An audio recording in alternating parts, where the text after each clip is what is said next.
25 বছরের যুবককে যদি বাপ যদি বিয়ে দেওয়ার অসম্মত হয়, ছেলে যদি বলে আব্বা অমুকের মেয়েকে আমি বিবাহ করব, অনেক দিন হলে হটলাইন, আপনি দয়া করে বিয়ে দেন। ওই বাবা যদি বলে খবরদার আমি তার সাথে তোমার সাথে বিয়ে দিতে পারবো না, ওই ছেলে রাগ করে ঢাকা গাজীপুর চলে যাবি গার্মেন্টসে চাকরি লাগে, 6 মাস পর দেখা যাবি গাইবা চুলিয়া চলে যাচ্ছে। এই কথা কর, তাও কি শিখলে হিঁটুর তল দিয়ে হেঁটে যায়। কত কর গার্মেন্টসের একই সাইজের মহিলা, ওই বাজারত গেলে কেউ খালি হাতে আসে না। এই হুজুর কথা কর না কামনে, গাইবা চুলিয়া চলে যাচ্ছে। আশা করছে বাবু করছে আব্বা এই যে এটা তোমার বেটার বউ, তে ওটাকে বা কত ওটা শোন, কত ওটা শুদ্ধ নিয়েছি। কতক্ষণ আজকে বাংলাদেশের যুব সমাজ যদি রসুলের 25 বছরের আদর্শ যদি আমরা মেনে নিতাম, নবুয়ত পাওয়ার আগে আল্লাহর রসুলের 25 বছর জীবনের আদর্শ যদি বাংলাদেশের যুবকেরা মেনে নিতে পারতাম, আমার ইজ্জতে, আমার আল্লাহর ইজ্জতের কসম, বাংলাদেশে কোনো প্রেম প্রীতি ভালোবাসা থাকতো না। আমার নবী 25 বছর বয়সে হযরতে খাদিজা রাদিয়াল্লাহু তাআলা আনহার বাড়িতে রাখালির চাকরি নিলেন। উনি একদা সকালবেলা খাওয়া দাওয়া করে দুম্বা নিয়ে ছাগল নিয়ে মরুভূমির প্রান্তরে যাচ্ছেন। হযরত খাদিজা জানালায় বসে বসে দেখছেন মুহাম্মদ কোন দিকে যায়।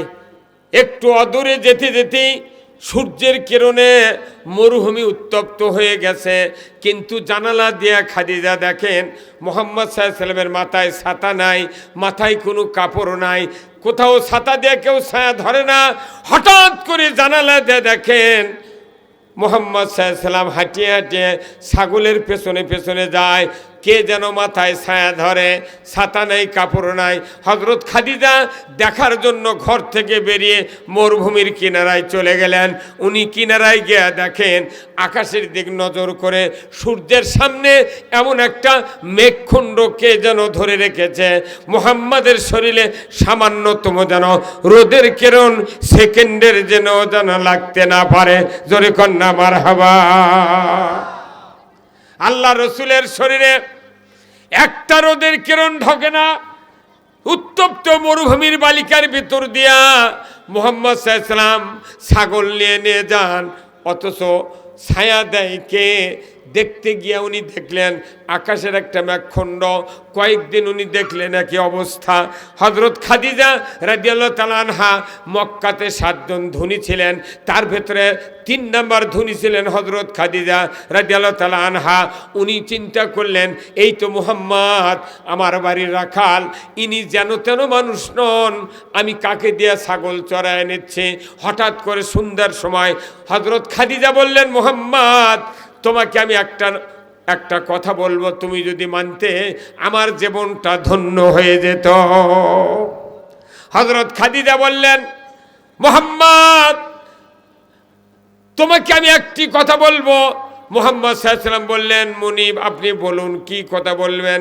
খাদিজা রাদিয়াল্লাহু তাআলা আনহা বললেন মুহাম্মদ আমি তোমাকে চিরসাথী হিসাবে গ্রহণ করতে চাই, তোমাকে বিবাহ করতে চাই, তোমার মতামত কি? হযরত মুহাম্মদ সাল্লাল্লাহু আলাইহি ওয়াসাল্লাম 25 বছরের যুবক বললেন ও মুনিব আমার বাবা নাই, আমার মায়ের পেট থেকে আমি বাবাকে হারিয়েছি। 6 বছর বয়সে বাবার কবর জিয়ারত করতে গিয়া আমি মাকে হারিয়েছি আবওয়া নামক জায়গায়। 7 বছর বয়সে দাদাকে হারিয়েছি। ও মুনিব আমার দুনিয়াতে কোনো অভিভাবক নাই, মা নাই, বাবা নাই, দাদা নাই, কেউ নাই, মাত্র একজন অভিভাবক, তিনি হলেন আমার চাচা আবু তালেব। আবু তালেব আমার চাচা। মুনিব গো এই আবু তালেব চাচার মতামত ছাড়া আমি আপনাকে কিছু বলতে পারবো না। কি চরিত্র! চাচা ছাড়া কোনো জবাব দিতে পারবে না। আমার দেশের 16 বছরের যুবক যদি বলা হতো, একটা ধনী মহিলা বলতো যে এবারে আমার স্বামী মরে গেছে কিংবা আমাকে ডিভোর্স দিয়েছে, আমি তোমাকে বিবাহ করতে চাই, 16 বছরের যুবক বললে ওই তখনই কবি তাড়াতাড়ি টোপলা বান চ ঢাকা যা গার্মেন্টসের চাকরি লাগবো, কে কি কবি দেখা লাগবে না। কি কথা ঠিক কিনা? এই দেশের যুবকেরা। কিন্তু 25 বছরের যুবক আল্লাহর নবী যিনি হবেন তার কি আদর্শ, ওই নবী বললেন আমি বলতে পারবো না। খাদিজা আবু তালেবকে বললেন, আবু তালেব আবার রসুলকে বললেন, বাবা রে, তোমার সহায় নাই, সম্পদ নাই, মা নাই, বাবা নাই, আমি তোমাকে বুকের ভিতর করে রেখেছি। ওই খাদিজা ধনী মানুষ, যদি তুমি তাকে বিবাহ করো তোমার অর্থ সম্পদের কোনো ঘাটতি হবে না। এত ধনী মানুষ হযরত খাদিজা, তোমার কোনো সমস্যা হবে না। বলুন তো, 25 বছরের যুবক, বাপ নাই, মাও নাই, দাদা নাই, চাচার কথা শুনে বিবাহের প্রস্তাব দিলেন। জোরে কোন মারহাবা। আর আমার দেশে 25 বছরের যুবককে যদি বাপ যদি বিয়ে দেওয়ার অসম্মত হয়, ছেলে যদি বলে আব্বা অমুকের মেয়েকে আমি বিবাহ করব, অনেক দিন হলে হটলাইন, আপনি দয়া করে বিয়ে দেন। ওই বাবা যদি বলে খবরদার আমি তার সাথে তোমার সাথে বিয়ে দিতে পারবো না, ওই ছেলে রাগ করে ঢাকা গাজীপুর চলে যাবি গার্মেন্টসে চাকরি লাগে, 6 মাস পর দেখা যাবি গাইবা চুল্লিয়া চলে যাচ্ছে। এই কথা কর, তাও কি শিখলে হিঁটুর তল দিয়ে হাঁটা যায়? কত কর গার্মেন্টসের একই সাইজের মহিলা, ওই বাজারত গেলে কেউ খালি হাতে আসে না। এই হুজুর কথা কর না কামনে, গাইবা চুল্লিয়া চলে যাচ্ছে। আশা করছে বাবু করছে আব্বা এই যে এটা তোমার বেটার বউ, তে ওটাকে বা কইছে ওটা শোন, কইছে ওটা শুদ্ধ নিয়েছি। কতক্ষণ রসুল ইচ্ছা করলে নিজেই বলতে পারতেন না, কিন্তু বললেন না। কারণ কি? এটা আদর্শ। এই আদর্শ যদি বাংলাদেশের যুবকেরা যদি জীবনে ধারণ করতাম, আমার দেশে বাবা মা ভাই দুলা ভাই আর বড় অভিভাবক ছেড়ে কেউ বিয়ে করতে পারতাম না। আমার ভাইয়েরা, আল্লাহর নবীর বয়স যখন 37 বছর, তখন হযরত খাদিজা রাদিয়াল্লাহু তাআলা আনহার বয়স হলো 57 বছর। 40 বছরে নবুয়ত পেয়েছেন, 57 বছর বয়সে হযরত খাদিজা 3 বছর থেকে 3.5 বছর 2500 ফিট উঁচু জাবালে নূর গারে হিরায় রসুলকে খাবার দাবার বয়া বয়া খেলেছেন। জোরে বলুন ঠিক কিনা? 57 বছরের বৃদ্ধা মহিলা, তার স্বামী মুহাম্মদুর রাসূলুল্লাহ এখনো নবুয়ত পায় নাই, এমন মানুষকে 2500 ফিট উঁচুতে উঠিয়া উঠিয়া ভাত খুরমা পানি বয়া বয়া খেলেছেন। আল্লাহ তাআলা এত খুশি হয়েছেন খাদিজার প্রতি, আল্লাহ তাআলা একদিন বলেছেন, জিব্রাইল যাও আমার রসুলকে তুমি বলে আসো আমি খাদিজাকে সালাম দিয়েছি। আমার দেশের মহিলারা, আমার দেশের স্ত্রী যারা আছে, মুসলমানের ইমানদার স্ত্রী যারা আছে, 1 ছোলের মাও 2 ছোলের মাও কিংবা সন্তান হয় নাই এমন সাইজের মেয়েরা যদি ওই খাদিজা রাদিয়াল্লাহু তাআলা আনহার 57 বছরের জীবনের আদর্শ গ্রহণ করতাম, আমার দেশের স্বামীরা ওই স্ত্রীকে কোলে করে নিয়ে বাজারে ঘুরত। আমার দেশের স্ত্রীকে যদি স্বামী বলে যে কঠিন শীতরে উজু করা যাচ্ছে না, এনা পানি গরম করে দাও, ওই স্ত্রী ল্যাপের মধ্যে থেকে কয় ওই গ্যাসের চুলাত গ্যাস আছে, বালতিত পানি আছে, অমুক জায়গাত পাতিল আছে, গরম করে উজু করে দাও। কতক্ষণ না? আমার ওই দিকে আবার একটা কথা আছে যে ওই স্বামী বলতেছে, কেরে নইমের মাও গামছা কোথায়? কয় আরে আছে। লুঙ্গি কোথায়? কয় র্যাকেটে আছে। কেরে গিঞ্জি?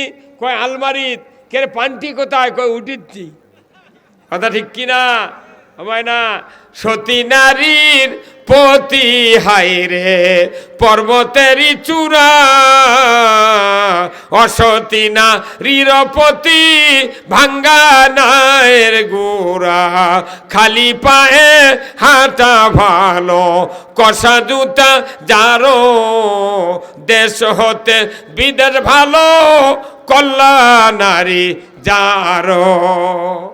আমার ভাইয়েরা, আপনি যদি জান্নাতি হতে চান, স্ত্রীকে বেঁচে থাকতেই জান্নাতি বানাতে হবে। এ দেশের অর্ধেক মানুষ মহিলা, এই মহিলার যদি ইমানদার হয়ে যায়, তারা যদি আলিম হয়ে যায়, আলেমা হয়ে যায়, হাফেজা হয়ে যায়, একটা বাড়িতে যদি 4টা ছেলে থাকে, 4টা ছেলের স্ত্রী যদি কোরআনের হাফেজা হয়, আলেমা হয়, এই বাড়িটা জান্নাতে পরিণত হয়ে যায়। কথা ঠিক কিনা? কিন্তু হাফেজা দেখে, আলেমা দেখে কেউ বিয়ে দেয় না, খালি মডারেট মহিলা খোঁজে। যে যত লগ্ন পোশাক গায়ে দেয় ঘরে, তাকে তত যুবকেরা পছন্দ করে। আর বোরকা দেওয়া দেখলে কয় না ওটা ভালো নয়, ওটা মডারেট না, ওটা লেজিটি গেলে অপমান হওয়া লাগবে। কথা কর। ছেলে পেলে যুবকেরা ইচ্ছে করে ভালো মেয়ে আর বিয়ে করবে চায় না। আগেকার যুগে মেয়েরা ওই দাঁড়িয়ালা লোকের সাথে বিয়ে বসেনি, ইদানিং আসে সব মেয়ে বুঝে পারছে দাঁড়িয়ালা যুবক ভালো, সেদিন দাঁড়িয়ালার সাথে বিয়ে বসে, জানে দাঁড়ি যান না, ই গাঁদা খায়, ইয়াবা খায়, নিশা করে, আর দৈনিক পিঠ পিরাত্রি হয় না। আমার নবী বলেছেন কিয়ামত হয়ে যাবে, মানুষগুলি 2 ভাগে বিভক্ত হয়ে যাবে, 1 ভাগ জান্নাতে যাবে আর 1 ভাগ জাহান্নামে যাবে। জান্নাতি হয়ে যাওয়া মানুষগুলির ভেতর থেকে জান্নাতুল ফেরদাউসের ভেতরে আল্লাহর একজন বান্দি হাউমাউ করে কাঁদাকারি শুরু করবেন। ফেরেশতারা বলবেন, আল্লাহর বান্দি কি হয়েছে আপনার, কেন কাঁদেন? দুঃখের জায়গা তো জান্নাত নয়, জান্নাতুল ফেরদাউস আপনাকে দিয়েছেন, কেন আপনি কাঁদেন? ওই বান্দি বলবে, আল্লাহর ফেরেশতা আমি কি জন্যে কাঁদি আল্লাহই ভালো জানে। ফেরেশতা বলবেন, কি দুঃখ বেদনা একটু বলুন না। ওই বান্দি বলবে, আল্লাহর ফেরেশতা আমি দুনিয়ার জমিনে 70 বছর বেঁচেছিলাম, আমার একজন চরিত্রবান ইমানদার মুমিন সলিহীন একজন স্বামী ছিলেন।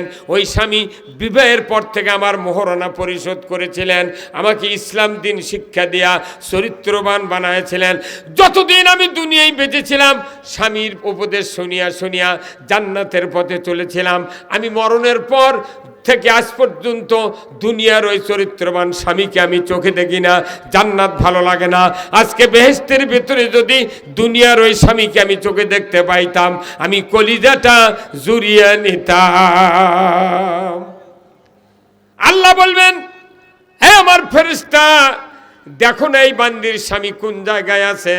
ফেরেশতা খুঁজতে থাকবে জান্নাতের ভেতরে, 1 নম্বর জান্নাত, 2 নম্বর করতে খুঁজতে খুঁজতে খুঁজতে 8 নম্বর জান্নাতে দেখবেন আল্লাহর একজন বান্দা ফুপিয়ে ফুপিয়ে কান্নাকাটি করছেন। ওই বান্দাকে আল্লাহর ফেরেশতা জিজ্ঞাসা করবে, আল্লাহর বান্দা কেন কাঁদেন, কি হয়েছে আপনার?